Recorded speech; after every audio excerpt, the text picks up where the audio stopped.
નમસ્કાર દોસ્તો, જય શ્રી કૃષ્ણ, રાધે રાધે.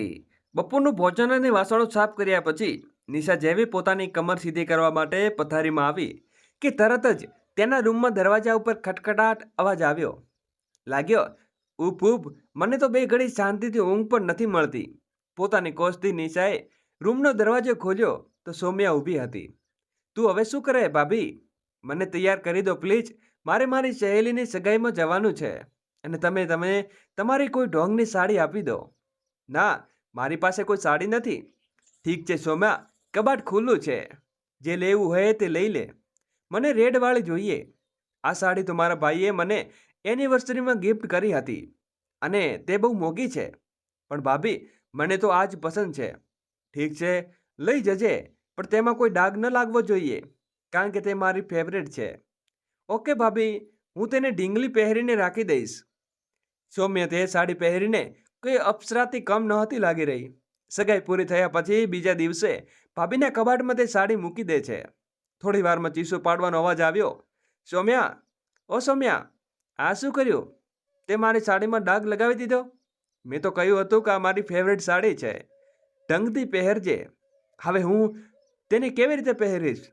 નિશાએ સાડી હવામાં ઉછાળીને નણંદના મોં ઉપર મારી તો સૌમ્યા ડરતા રડતા બોલી, ઓ ભાભી, ડાન્સ કરતી વખતે કોઈ બાળકના હાથમાંથી મારી સાડી ઉપર કોલ્ડ ડ્રિંક ઢોળાઈ ગયું હતું. કોઈ વાત નહીં, મેં તેને જોયું નહીં. હું તેને ડ્રેસિંગ કરાવી દઈશ. છોડ, હવે મારું મગજ ખરાબ થઈ રહ્યું છે. કહેતા તે પોતાના રૂમમાં ચાલી ગઈ અને પોતાના પતિ પવન ઉપર ગુસ્સો થઈ. જુઓજી, મારી બહેને મારી આટલી મોંઘી સાડી ખરાબ કરી દીધી. કોઈ વાત નહીં નિશા, હું બીજી લાવી આપીશ. તે નાની છે, હજુ તેને સંભાળતા નથી આવડતું. કોઈ મને શાંતિથી જીવવા નથી દેવું આ ઘરમાં. હું તો બસ થાકી ગઈ છું. સાસુ સસરાની સેવા કરો, ઉપરથી નણંદ પર મારી વસ્તુઓ પર નજર રાખતી રહે છે. પવન નિશાની કોઈ બકવાસ સાંભળતો નથી અને ચૂપચાપ પોતાની ઓફિસ માટે નીકળી જાય છે. તે જ સમયે નિશાની મોટી બહેન આશાનો ફોન આવ્યો. દીદી, આજે તો સાસુએ હદ કરી દીધી. નાસ્તામાં પરોઠા બનાવ્યા તો કહે છે પરોઠા નહીં, દળીઓ દેજે. દળીઓ લઈ ગઈ તો કહે છે કે મીઠી દળિયા નહીં, નમકીન દળિયા જોઈએ અને ડાયાબિટીસ છે તો મીઠું કેવી રીતે ખાવું? તને મારી કોઈ ચિંતા નથી. હું કંટાળી ગઈ છું રોજ રોજ નવા નવા તમાશાઓથી. બસ હવે બહુ થયું. આખરે માણસ કેટલું સહન કરે? સહન કરવાની પણ કોઈ સીમા હોય છે. રોજ રોજ એક જ વાત, ના મનવું ખાવાનું બનાવી શકું અને ના પહેરી શકું. બુઢા બુઢીના ચક્કરમાં મારે પણ પહેરવાનું વાળું ખાવું પડે છે. હવે તો મારે મારા સમાન પણ અધિકાર જમાવવા લાગી છે. ક્યારેક નેકલેસ જોઈએ છે તો ક્યારેક મારી ફેવરેટ સાડી. અને નાની, તું કેમ સહન કરે છે? સાસુ નણદની મનમાનીઓ પવનને કેમ નથી કહેતી? આશાએ કહ્યું, હું તો તારા જીજાજીની કોઈ વાત નથી છુપાવતી. દર રાત્રે સૂતા પહેલા તેમની મા અને નણદનો કાચો ખીલો ખોલીને રાખી દઉં છું. જ્યાં સુધી તેઓ મારી હાથમાં નથી મિલાવતા, હાથ પર નથી લગાવવા દેતી. આશાએ પોતાના અનુભવો કહ્યા અને સાથે પોતાની નાની બહેનના મનમાં સાસરિયા પ્રત્યે ઝેર ભરી દીધું. દીદી, પવન તો બિલકુલ અલગ છે. હવે પોતાના મા બાપની વિરુદ્ધ એક પણ શબ્દ નહીં સાંભળતા. ઉલટાનું મને જ એડજસ્ટ કરવાની સલાહ આપે છે. સાચું દીદી, સાસરિયામાં મામલામાં તું ખુશહાલ નીકળી. જીજાજી તારી આંગળીઓને ઈશારે નાચે છે. ખબર નહીં મારા સારા દિવસો ક્યારે આવશે. નિશાએ ઊંડો શ્વાસ લીધો. તે તો સારું છે. સારું, ચાલ રાખું છું. તારા જીજાજીએ 2 વાર ફોન આવી ચૂક્યો છે. મારા વિના ચેન નહીં તેમને પણ. આશા કહેતા ઇતરવા લાગી. ચાલ ઠીક છે. મારી સાસુ પણ 2 વાર ખાવા માટે અવાજ લગાવી ચૂક્યા છે. જાઉં છું ખાવાનું બનાવવા, નહીં તો આખું ઘર માથે ઉંચકી લેશે. હકીકતમાં નિશાના પવન સાથે લગ્નને માત્ર 3 વર્ષ થયા છે. પવન એક પ્રાઇવેટ કંપનીમાં નોકરી કરે છે. સેલેરી સારી છે. મા બાપ સાથે રહેવાની, મકાનનું ભાડું, પાણી, વીજળી, રાશન વગેરેનો કોઈ ખર્ચ તેને પોતાના ખિસ્સામાંથી નથી આપવો પડતો. જે પણ પૈસા ખર્ચ થાય છે તે માત્ર તેના અને નિશાના અંગત શોખ અને જરૂરિયાતો ઉપર જ થાય છે. લગ્ન પહેલા નિશાએ સપનાની જિંદગીની કલ્પના કરી હતી, જે માત્ર પતિ સાથે મોજ મસ્તી હતી. તેના સપનામાં દુનિયાના સાસુ નણદ ન હતા. કેટલા અરમાનો સાથે નિશાએ સાસરિયાની ડેલી ઓળંગી હતી. પરંતુ જ્યારે ખબર પડી કે જનાબ પવન એકલા રહીને પરિણીત જીવનની મજા લેવાનો કોઈ શોખ નથી, તો નિશા થઈ ગઈ. જ્યારે ત્યારે પોતાની મા સામે પોતાનું દુઃખ રોઈને મન હળવું કરવાની કોશિશ કરતી, પરંતુ માએ ક્યારેક તેની વાતનો ગંભીરતાથી લીધી નહીં અને ના જ ક્યારેક અલગ ઘર વસાવવાનો તેના સપનામાં પહોંચ્યું. બેટા, હળીમળીને રહેવાની પરિસ્થિતિનો સહયોગ વધે છે અને આપણા કઠિન કાર્યો પણ સરળતાથી થઈ જાય છે. જેમ કે લાકડી એ આસાનીથી તોડી દે છે, પરંતુ લાકડીના ભારે આપણને નહીં તોડી શકીએ. એટલા માટે આપણે હળીમળીને રહેવું જોઈએ. માં હંમેશા તેને સમજાવતી હતી, પરંતુ નિશાના કાને જનોઈ પણ નહોતી ચડી. એટલા માટે કે આજકાલ માં સાથે બહુ માપેલું જ બોલે છે. હા, પરંતુ મોટી બહેન આશા સાથે વિના સંકોચે વાત કરે છે અને તેની પાસેથી સાસરિયાથી અલગ ઘર લઈને રહેવા સંબંધિત સલાહ પણ માંગતી રહે છે. અહીં સુધી તો પણ બધું ઠીક હતું, પરંતુ આગમાં ઘી હોમવાનું કાર્ય સામે ઘરમાં ભાડે રહેવા માટે આપેલા દંપતી અમિત અને તેની પત્ની સપનાએ ઇથિપાથી સપના તેની સ્કૂલની ખાસ સહેલી નીકળી. અમિત પણ પવનની પ્રાઇવેટ કંપનીમાં જોબ કરતો હતો, પરંતુ સપનાઓમાં ઠાઠ જુઓ, ક્યારેક જીન્સ, ક્યારેક શોર્ટ, તો ક્યારેક બીજી દિલ બાળી નાખે તેવી વેટ્સ પોશાક. નિશા જોતી તો તેના કલેજા ઉપર સાપ લોટતો. ઉપરથી સ્ટાઇલિશ હેરકટ અને મેકઅપથી રંગાયેલું શહેરો. નિશા દિમાગ ખલખલાટ મચાવતો રહેતો. શું જિંદગી છે? આને કહેવાય જિંદગીના અસલી મજા લૂંટવી. મેં ખબર નહીં ક્યાં ખરાબ કાર્ય કર્યા હતા. ત્યારે જ તેઓ આ બેડીમાં મારા પગ પર પડી. નિશા વિચાર કરીને દુબળી થવા લાગી. પેટમાં પચવાની તો વાત જ ન હતી. બેને મીઠું મરચું ભભરાવીને કહ્યું, અરે તું બાવળના ફૂલો તારી પાસે છે અને તું છે તરસતી ફરે છે. સપના તો તારી સહેલી છે. જા તેની પાસેથી સલાહ મસાવતે સાચી જિંદગી જીવવાના આશાએ, પરંતુ તું સલાહ આપી દીધી. બસ પછી શું હતું?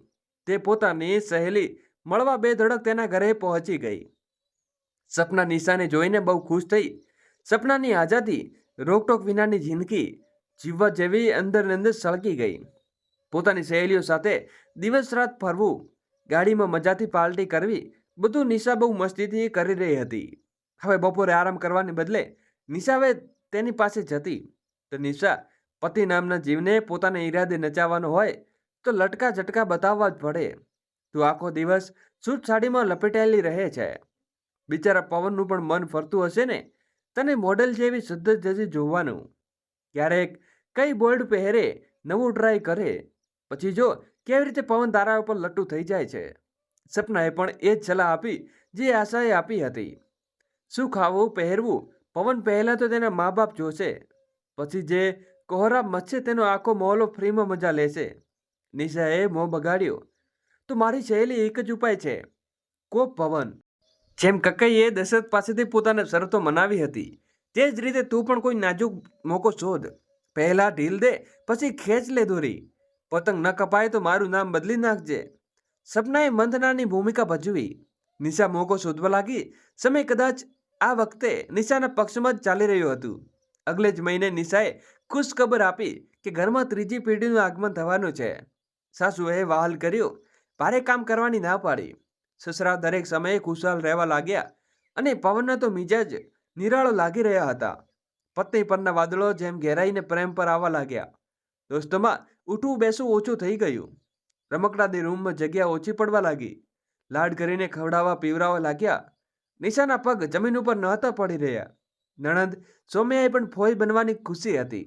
આ ખુશીઓથી વચ્ચે ક્યાંક ને ક્યાંક નિશાના મનમાં કાવતરું પાક્કું રહી ગયું હતું. ક્યારેક ડૉક્ટરે નિશાને કમ્પ્લીટ બેડ રેસ્ટ કહ્યો હતો. હવે તો નિશા બહુ ખુશ હતી. સાસુમાં અને નણંદ મારા લાડ કરશે, તે પલંગ પરથી ઉતરશે નહીં, કોઈ કામ નહીં અડકે. 2-4 મહિના સુચિતાએ બહુની ખૂબ સેવા કરી. તે ખૂબ બેઠા બેઠા જમાડ્યું. પણ આ દરમિયાન દુર્ગાએ સુચિતાની માની તબિયત ગંભીર થઈ ગઈ. તે પોતાના પિયરમાં જવું પડ્યું અને સૌમ્યાની MBAની MBBSની પરીક્ષા હતી. તે કોઈ મદદ ના કરી શકી. તો નિશ્ચય મજબૂત થઈને પોતાની મોટી બહેન આશાને બોલાવી પડી. તેની બહેન કિચનની ડોરબેલ વાગી સંભળાતી, પણ સાસુ સસરા વિરુદ્ધ તેના મનમાં દિલભર ઝેર ભરતી રહી હતી, કારણ કે તે પોતે અલગ રહેતી હતી. નિશા, તું સાચું કહેતી હતી. તારી સાસુ તો બહાનું બનાવીને ચાલી ગઈ અને તારી નણદ તું પુસ્તકના નામે જાણે શું ફરે છે, કલાકો ફોનમાં વાતો કરે છે અને મોબાઈલ ચલાવે છે. મેં બધું જોયું છે. ખેર 8 મહિના પહેલા પૂરા થયા હતા. નિશાની ગોદ ભરાઈને રસમ પછી હવે કાલે તેના પોતાના પિયરે જવાનું છે. આખી રાત પવનના સૂચનાનું લેક્ચર ચાલતું રહ્યું. આમ કરજે, આ ના કરજે, આમ બેસજે, આમ સૂજે. પવન બોલતો જતો હતો, નિશા સાંભળવાનો દેખાડો કરતી સૂતી હતી. દિમાગમાં તો અલગ જ ખીચડી પાકી રહી હતી. 9 મહિના પૂરા થયા અને 80ના એક નાનકડો ફરિશ્તાને જન્મ આપ્યો. બંને પરિવારમાં ખુશીની લહેરો દોડી ગઈ. ટોપલા ભરી ભરીને મીઠાઈઓ અને અભિનંદનના આલાપે થઈ રહ્યો હતો. પોત્રને જોવા માટે દાદા દાદી માથે પગે દોડી આવ્યા. પવનના પગ પણ ક્યાંક રોકાય તેમ હતા. તેમ કોઈને પર્યા કર્યા વિના સીધો નિશા પાસે પહોંચ્યો અને બેસરા ક્યારેય કહીને માં હસ્યા. પરંતુ જોવા જઈએ તો તે પણ ક્યાં ધીરજ હતી. ખેર પવને જેવો પોતાના દીકરાને ખોળામાં રમાડવાની કોશિશ કરી, નિશાએ તેને પોતાના આદેશ સાથે લગાવી દીધો.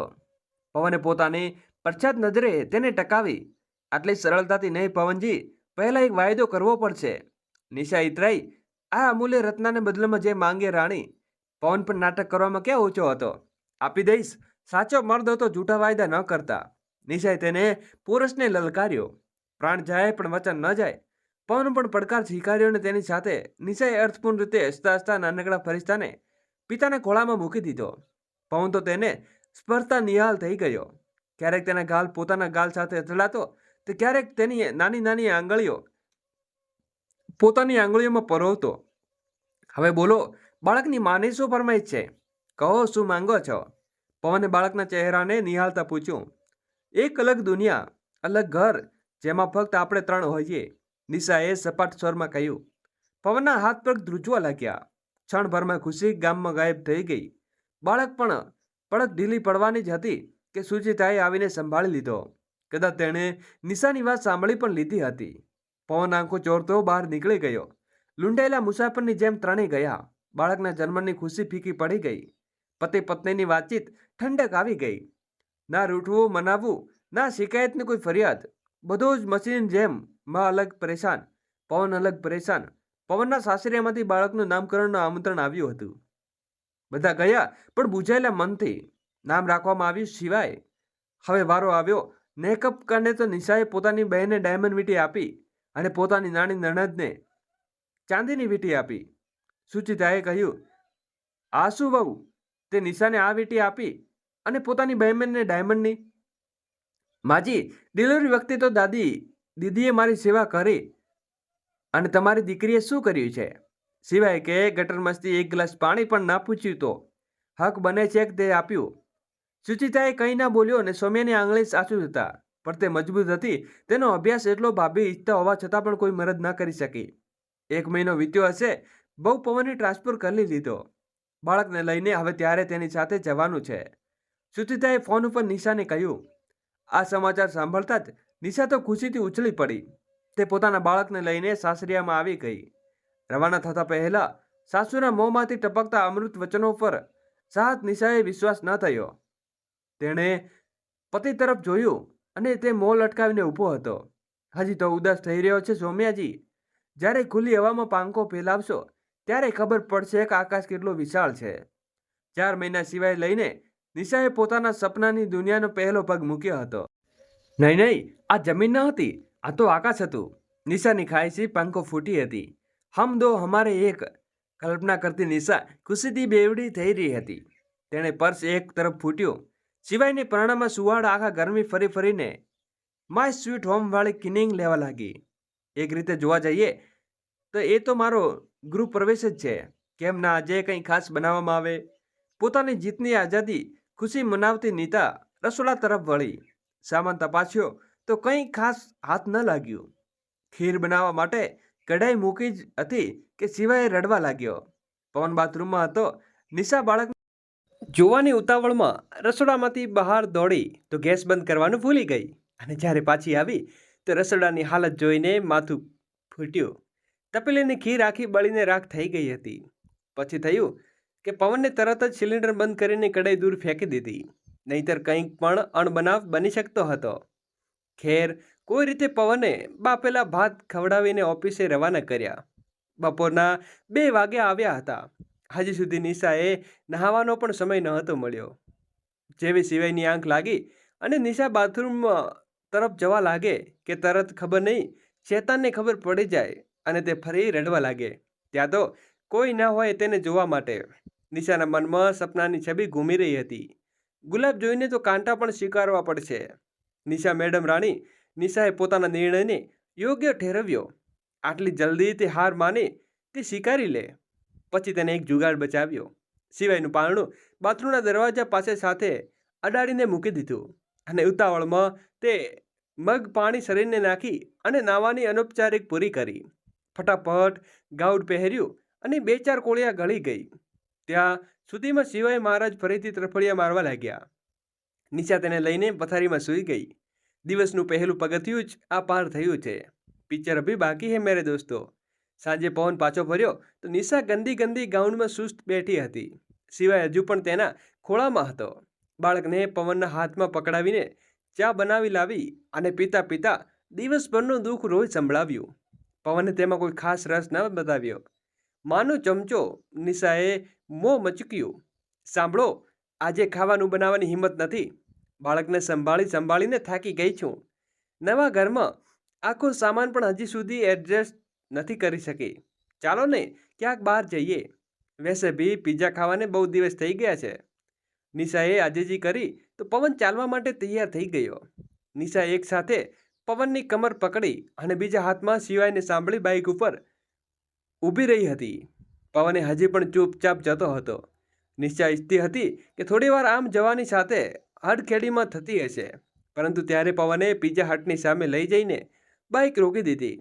મહિનાઓ પછી દિલભર સાથે આઉટગેટિંગ થયું.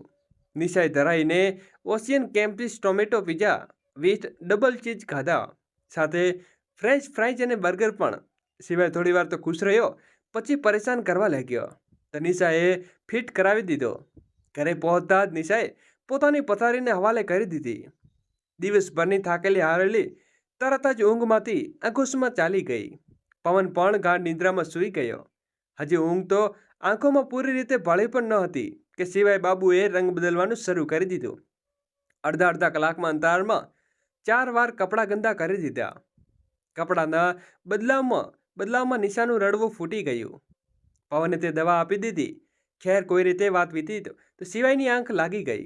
નિશાએ પણ પાંપળો મીચી દીધી. આંખ ખોલી તો સવારના 9 વાગી ગયા હતા. પવન ઓફિસ જવા માટે લગભગ તૈયાર હતો. સાંભળો, તમે આજે ખાવાનું બહારથી મંગાવી લેજો. નિશા અપરાધ બોધથી ઘેરાઈ ગઈ. આગળ જુઓ તો થાય છે શું? રાતની ઘોઘાટથી ગુસ્સો ભરાયેલો પવન બરબડ્યો. પતિના ઓફિસ જતાં જ નિશાએ આશા દીદીને ફોન લગાવ્યો અને રાતની બધી વાત કહી જવડાવી. આ તો મજાની રજા છે નાની, કંઈક પામવા માટે કંઈક ગુમાવવું પડે છે. બહેને તેને છોડ્યો તો નિશા ગુસ્સે થઈ ગઈ. હોઈ શકે છે કે કાલે તે પિઝા ખાધો તો બાળકને અપચો ના અને આખી રાત પરેશાન રહ્યો. પહેલું બાળક છે, ધીરે ધીરે જ્ઞાન થઈ જશે. હવે સુધીમાં સપના પણ કોન્ફરન્સમાં દ્વારા તેમની સાથે વાતચીતમાં જોડાઈ ચૂકી હતી. આ એક બીજી નવી મુસીબત તેને મનનું ખાવું પણ નહીં. નિશાને સિવાય તરફ જોયું. તું એક કામ કર, તેને સિવાયને બોટલમાંથી દૂધ પીવડાવીને શરૂ કરી દે. સપનાએ ફરીથી સલાહ આપી. પરંતુ ડૉક્ટરે તો કહે છે કે ઓછામાં ઓછું 6 મહિના સુધી બાળકને સ્તનપાન કરાવવું જોઈએ. નિશાએ શંકા વ્યક્ત કરી. અરે, તે જ્ઞાનની ઓલાદ. જે બાળકે માં તેમના જન્મતા જ ચાવી વસે છે તેઓ પણ કોઈક રીતે ઉછેરતા હશે ને. સપનાનો આ ખરાબ મજાક નિશાને જરા પણ પસંદ ન આવ્યો. પરંતુ સિવાયને ઉપરનું દૂધ પીવડાવવાની વાત જરૂર તેના મગજમાં બેસી ગઈ. બીજા દિવસે પવનના ઓફિસ જતા નિશા ફિટિંગ બોટલ ખરીદી લાવી અને મિશન દૂધ પીવડાવ્યો. માં લાગી ગઈ. નિશાએ જેમ તેમ કરીને 2 ઘૂંટ બાળકને ગળે ઉતાર્યા અને સફળતા પોતાની પીઠ થપથપવા લાગી. પરંતુ આ શું? થોડી જ વારમાં સિવાય ઉલટી કરી દીધી. તે પોતે તો ઉલટીમાં લપેટાયો જ તકિયો સહિત બેડ પર ચાદર ખરાબ કરી દીધી. રડવા લાગ્યો. તે અલગ મુસીબત. ફરી ભૂખ લાગી તો લાગે છે. બિચારીને નિશાએ ફરીથી બોટલને તેના મોંમાં બચાવી દીધી. બાળકને દૂધ હજમ ના થયું અને 2-3 કલાક પછી તેણે ઝાડા કરવાના શરૂ કરી દીધા. લાગે છે કે મુસીબતોને મારા જ ઘરનો રસ્તો જોઈ લીધો છે. પરેશાન નિશા માથું ફૂટીને રહી ગઈ. પરંતુ શાંત થતાં ફરીથી સજી ધજીને પોતાની આઝાદીનો જશ્ન મનાવવા માટે તૈયાર થઈ ગઈ. સિવાયને પણ ડ્રાઈવર પહેરાવી દીધો. પવનના ઓફિસથી આવતા જ ત્રણે ફરી નીકળી પડ્યા અને હવા ખાવા માટે. સિવાયને બોટલનું દૂધ હજી પણ ઓછું જ હજમ થતું હતું. પરંતુ નિશાએ હાર ના માની. હિંચોળા ખાતી ગાડી ચાલી રહી હતી. એક તરફ આઝાદીની ખુલ્લી હવા હતી તો બીજી તરફ જવાબદારીની બેડરૂપ હતી. ક્યારેક નિશા પંખો ફેલાવાનો ખુશ થતી તો અગલે જ પળે પંખો સંકોચાઈ જતી હતી. આ જ રીતે તડકા છાયડામાં દિવસો નિહાળી રહ્યા હતા. દોસ્તો, આગળ વિડીયો શરૂ કરીએ અને પહેલાં વિડીયોને લાઈક કરી અમારી નાનકડી ચેનલને સબસ્ક્રાઈબ કરવાનું ભૂલશો નહીં. પરંતુ ચેનના દિવસોથી ક્યાં લાંબી બેચેની રાતો થવા લાગી હતી. 2 મહિના થઈ ગયા. સાસુએ એકવાર પણ આવીને પોતરાને ન સંભાળ્યો. બસ ફોન ઉપર અંતર પૂછી લેતી હતી.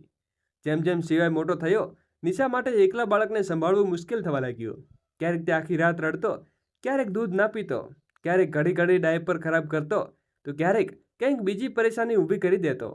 આ દિવસો મને જાણે ક્યાંય આવવાનું છે. ના જવાનું, સપના સાથે ફોન, આશા સાથે ચેટિંગ, ના કોઈ સોશિયલ મીડિયા પર સક્રિયતા. બ્યુટી પાર્લરની સીટ પર બેઠા મહિલાઓ થઈ ગયા. દિવસભર સિવાય અને તેની શેતાનીઓ. ઊંઘમાં ડૂબેલી નિશા દરેક સમયે ઊંઘવાની તક શોધવા લાગી હતી. પોતાની વ્યક્તિગત જરૂરિયાતોને પૂરી ન થવાની પવન તેનાથી ઉડખાયેલો રહેવા લાગ્યો. ખુલ્લા આકાશમાં ઉડવાના સપના જોનારી નિશા પોતાની જ ઈચ્છાઓના ઘેરોમાં એકલો છોડો તો કંઈક પણ ઉઠાવીને મોંમાં નાખી લે છે. 2 દિવસથી લૂજ મોમન એટલા વધારે થઈ ગયા કે ડીપ ચડાવવા સુધીની નોબત આવી ગઈ. ગભરાયેલી નિશા તેને પાસે ડૉક્ટરને દેખાડવા લઈ ગઈ. બાળકના દાંત નીકળી રહ્યા છે. એવામાં પેઢામાં ખંજવાળ આવવાને કારણે બાળકને દરેક સમયે કંઈક ને કંઈક ચાવવાની ઈચ્છા હોય છે. એટલે તેઓ કંઈ પણ મોંમાં નાખતા રહે છે. આથી જ પેટમાં ઇન્ફેક્શન થઈ ગયું છે. તમે બાળકને રમાડવામાં વ્યસ્ત રાખો. કોશિશ કરો કે બાળક એકલો ન રહે. ડૉક્ટરે તેને કારણ બતાવીને સમજાવ્યું. દરેક વખતે બસ હું જ ખરાબ કહેવાઉં છું. હવે સાથી ક્યાંથી લાવવું? બાળકને એકલો રાખવાનો નિર્ણય પણ મારો જ પોતાનો વિચાર હતો. અને આ નવા વિસ્તારોમાં હજી સુધી તેને કોઈ કામવાળી પણ નથી મળી. નિશા રડસમ થઈ ગઈ. આજે તેને સાસુની ખૂબ યાદ આવી રહી હતી. પરંતુ મનમાનીથી જીવવાની જીદ પણ હજી પણ ઓછી ન હતી. 9 મહિનાનો સિવાય હવે ઘૂંટલીએ ચાલવા લાગ્યો હતો. સૂઈને ઉઠ્યા પછી ચાલવાનું શરૂ કરે તો પછી રોકવાનું નામ જ નહોતો લેતો. ઘરનો તે દરેક સામાન તે તેની પહોંચી આવી જતો તો બસમાં ઉઠાવતો અને ધમતી નીચે. ક્યારેક ડ્રેસિંગ ટેબલની તેની હદમાં હોય તો ક્યારેક રસોડાના વાસણો, ક્યારેક પવનના જરૂરી કાગળો પણ તેના હાથમાં જોવા મળતા. નિશા તેની પાછળ દોડીને થાકી ગઈ હતી. પરંતુ સિવાય સામાન ઉપાડવાનું નથી રાખતો. શું કરે નિશા? કોઈને ફરિયાદ કરવાની સ્થિતિમાં પણ ન હતી. પછી એક દિવસ સિવાય સાથે બપોરે સૂતી હતી. તેને તાવ હતા. ઘરમાં બોધથી કંટાળેલી નિશા જલ્દી નસકોરા બોલાવા લાગી. સિવાયની ઊંઘ ક્યારે ખુલી ગઈ તેને ખબર ન પડી. પલંગની ચાદર તેને મુઠ્ઠીમાં જોરથી પકડીને ઉતર્યા. દરવાજો ખુલ્લો હતો. પછી તે ધીમે ધીમે ચાલીને સીડી પાસે જઈને બેસી ગયો. પણ નાના બાળકના હાથ પગ ડગમગી ગયા અને ધડામ કરતો સીડી પરથી માથે ચડ્યો. તેના કપાળમાં વાગ્યું અને લોહી નીકળવા લાગ્યું. બાળકની ચીસ સાથે નિશાની ઊંઘ ખુલી. બાળકને લોહીની લથપથ જોઈને નિશા હાથ પગ ફૂલી ગયા. તરત જ પવનને ફોન લગાવ્યો અને પોતે સિવાયને લઈને ડૉક્ટર પાસે ભાગી. માથામાં ઊંડી ઈજા થઈ છે. 4 ટાંકા આવ્યા છે. તાવ પણ છે. રાત્રે ફરવાથી, ઠંડા હવામાં ખાવાથી નિશા અને સિવાયને તાવ આવી ગયો હતો. તે તેમને પહેલાં પણ કહ્યું હતું કે આ ઉંમરના બાળકોને વધારે ચંચળ હોય છે. તેમણે દરેક સમયે દેખરેખ રાખવા જોઈએ.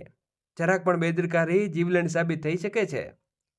ડૉક્ટરના કહેવાથી સાથે નિશાની આંખોમાંથી આંસુ વહેવા લાગ્યા. તારાથી નહીં પડે સિવાય, મારે ફોન લગાવો. પવન ગુસ્સામાં લગભગ આંખો લાલ કરીને ચીસો પાડી ઉઠ્યો. પણ હોસ્પિટલમાં શિષ્ટાચારના કારણે તેણે પોતાની જીભ ઉપર સાયલેન્સ લગાવવું પડ્યું. બાળકની આ હાથ માથે તે નિશાને જ દોષી માની રહ્યો હતો. નિશાએ મોબાઈલ કાઢ્યો અને સાસુનો નંબર ડાયલ કર્યો. અહીં નેટવર્ક નથી આવી રહ્યું. પવન, હું બહાર જઈને ટ્રાય કરું છું. નિશાને તેના ઈગોનો બહાનો બનાવવાનું બધું શીખડાવી દીધું હતું. સાંભળ સપના યાર, બહુ મોટી સમસ્યા થઈ ગઈ છે. લાગે છે કે હવે પવન પોતાના મા બાપને બોલાવ્યા વિના નહીં માને. કહે છે ને શું કરું? કેવી રીતે તેમને આવતા રોકું? નિશાએ સપનાને ફોન લગાવ્યો અને આજની ઘટનાક્રમ વિગતવાર આપવા લાગી. અરે યાર, હું મારા સાસરિયામાં આવી છું. હમણાં નહીં કરી શકું. તું આશા દીદી સાથે વાત કરી લે. સપનાએ તેને વાત પૂરી કરતા પહેલા જ ટોકી દીધી. તું અને સાસરિયામાં તને તો સાસુ સસરા નામ જ ચીડ ચડતી હતી ને. તું તો તેમની સાથે રહેવા જ નહોતી ઈચ્છતી ને. વળી અચાનક તારો આ નિર્ણય. તારી તબિયત તો ઠીક છે ને? હવે ચોંકાવનારો વારો નિશાનો હતો. હા યાર, હવે હું પણ તારી જ જેમ માં બનવાની છું. મારી હાલત જોઈ મને સમજણમાં આવી ગયું છે કે થોડા દિવસમાંથી હનુમાન પીરિયડ તો ઠીક છે, પરંતુ હંમેશા માટે પરિવારથી દૂર રહેવાનો કોઈ સમજદારી નથી. ખાસ કરીને ત્યારે જ્યારે નજીકના ભવિષ્યમાં તેમની જરૂર પડવાની છે. કહેવાતી રીતે સપનાનો સ્વાર્થ ટપકી રહ્યો હતો. અને હું તારી જેમ બેવકૂફ નથી. મારા સાસુ સસરા નણંદ મારું બાળક સંભાળશે અને હું મજા કરીશ. નિશાને લાગ્યું કે જાણે તે ડાળીઓને સહારો લઈને બેઠી હતી. તેના ઉપર કોઈકે કુહાડી મારી દીધી. હવે સુધીમાં પવન પોતાના મા બાપને ફોન કરી ચૂક્યો હતો. સાંજ થતાં દાદા દાદી ફોઈ પોતાના પૌત્ર સાથે હતા. સિવાયને હજુ સુધી ફક્ત પોતાના મા બાપ પાસે રહેવાની ટેવ હતી. એટલે અજાણ્યા ચહેરા જોતા તે નિશાને ખોળામાં સંતાઈ ગયો. પરંતુ લોહી આખરે પોતાની તરફ ખેંચે છે. થોડી જ વારમાં સિવાય દાદા દાદી સાથે હળીમળી ગયો.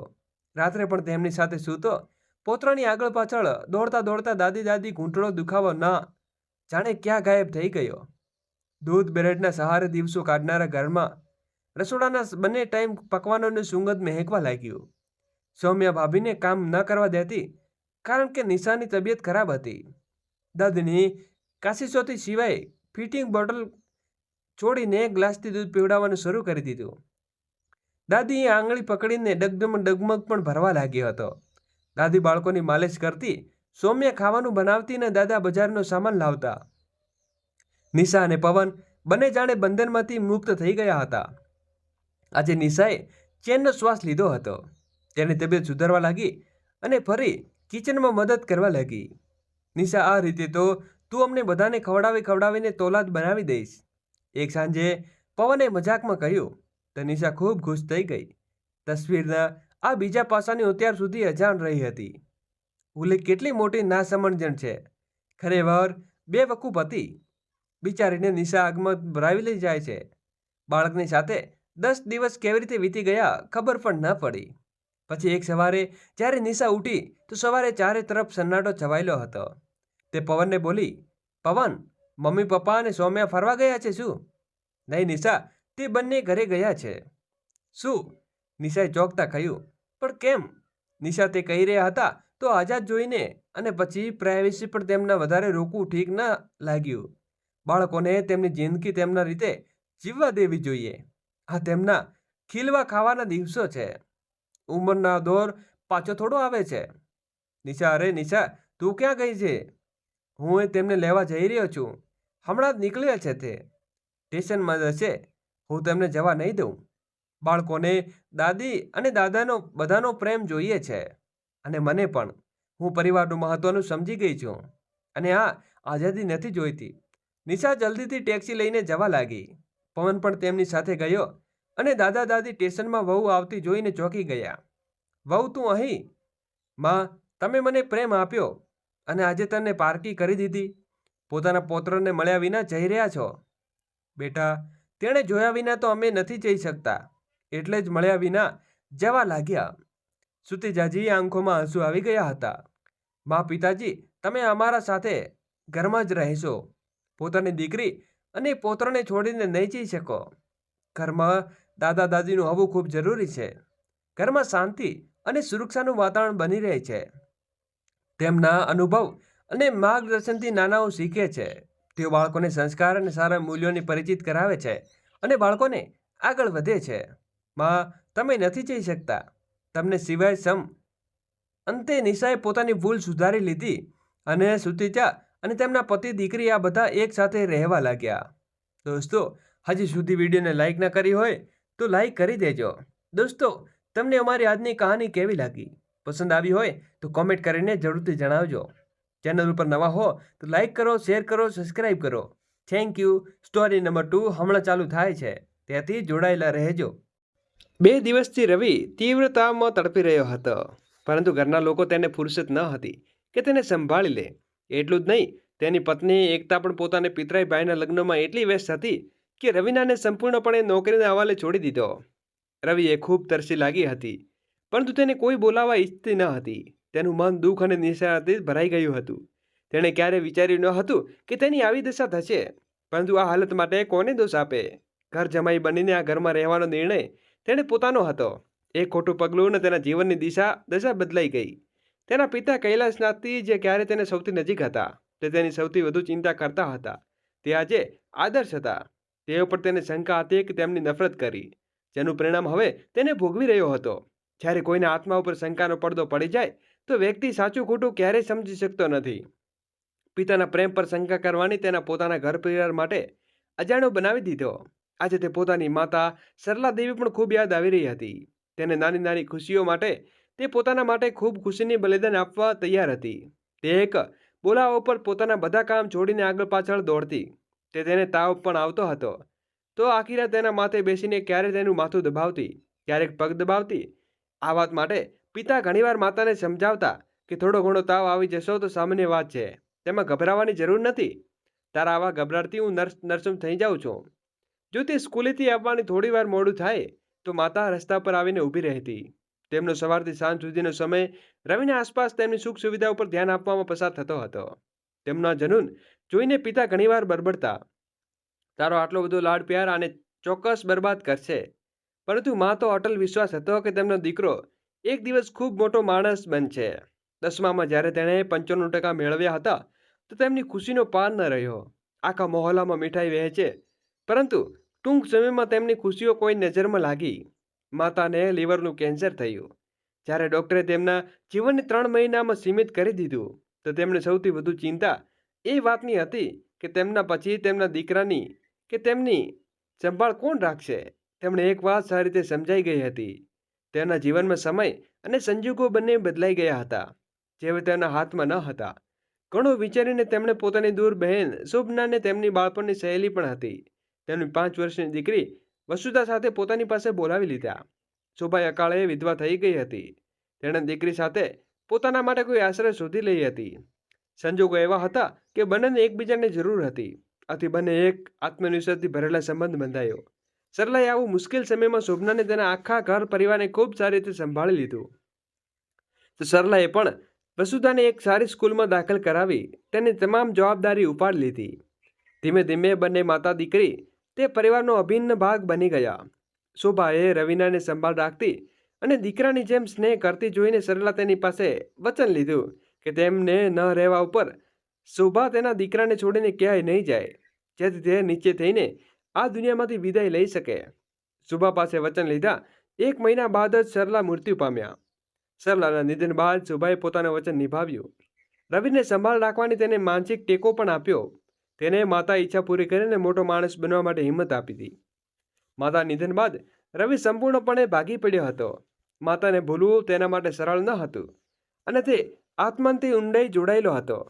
તેમ છતાં તેને પોતાનું સંપૂર્ણ ધ્યાન અને શક્તિ અભ્યાસમાં લગાવી દીધી, કારણ કે તેમને પોતાની માતા ઈચ્છા સુધી પૂરી કરવાની હતી. તેની મહેનત રંગ લાવી અને તેનું દાખલો આઈટીની કાનપુરમાં થયું. કાનપુર જઈને તે અભ્યાસ માટે રમી ગયો કે ઘરે ભાગ્યે જ આવતો. ઘરે આવતા તેને માતાની યાદો બેચેની દેતી. તે સમજી શકતો ન હતો કે ભગવાને તેની માતાની જીવન યાત્રા અધવચ્ચે શા માટે અટકાવી દીધી, તેમની સાથે આ અન્યાય શા માટે કર્યો. ગામની દાદી પણ આવી ગયા હતા પિતાની સંભાળ રાખનાર માટે, પરંતુ માતાના મૃત્યુ તેના પિતાને પણ માનસિક રીતે સંપૂર્ણ તોડી નાખ્યા હતા. તેમ છતાં તેઓ રવિને સંભાળ અને તેની જરૂરિયાતો પૂરી કરવા માટે પહેલા કરતાં વધુ તત્પર રહેતા. શોભા માસી એક એવી વ્યક્તિ હતી જે 3 સભ્યો વચ્ચે જોડાવ બનાવતી રહેતી. જ્યારે તે એન્જિનિયરિંગમાં અંતિમ વર્ષમાં હતો, તેના પટના માટે મિત્ર કુનાલે તેને ખબર આપી કે તેના પિતા શોભના માસી સાથે લગ્ન કરી લીધા. આ સાંભળતા જ દુઃખ, ગુસ્સો અને નફરતથી તેનું આખું શરીર ધ્રુજી ઉઠ્યું. આટલી મોટી વાત થઈ અને પિતાને તેને જણાવ્યું પણ ન સમજ્યું. તે સૌથી પોતાના હતા તો પછી તેને આટલો પરાયો શા માટે કરી દીધો. તેથી વાત પણ કરવી પણ જરૂરી ન લાગી. તેના મનમાં ઉથલપાથલ ફરી થઈ રહી હતી. તેમ છતાં તેણે પોતાના પિતાને ફોન ન કર્યો. 2 દિવસ બાદ પિતાને મોકલેલો પત્ર મળ્યો. તેણે સમજવા વાર ન લાગી કે ફોન ઉપર વાત કરવાની હિંમત તેમનામાં ન હતી. ત્યાંથી તેમણે લખીને મોકલ્યું હતું. ગુસ્સામાં તેણે પત્ર વાંચ્યા વિના તેના ટુકડા કરીને કચરાપેટીમાં નાખી દીધો. આખી રાત તે પોતાના માતાને યાદ કરીને રડતો રહ્યો. બીજા દિવસે તેણે મનોમન નિર્ણય કરી લીધો કે તે ક્યારેય પટના પોતાના ઘરે પાછો નહીં જાય. પિતાએ સમજવાનો ખૂબ પ્રયાસ કર્યો. તેને કાનપુર સુધી આવ્યા, પરંતુ તે ચૂપચાપ બેસી રહ્યો. તેની ભીની આંખોમાં દુઃખ તેના પિતાને પણ અંદરથી ઘાયલ કરી ગયું. પિતાએ તેને ઘણું સમજાવ્યું કે આ લગ્ન તારા જીવનમાં કોઈ ફરક નહીં પડ્યો. બધું પહેલાં જેવું જ છે. આપણે બંને તારા જેવા એકલા જ પોતાના છીએ, જેટલા લગ્ન પહેલાં હતા. પરંતુ તે માન્યો નહીં.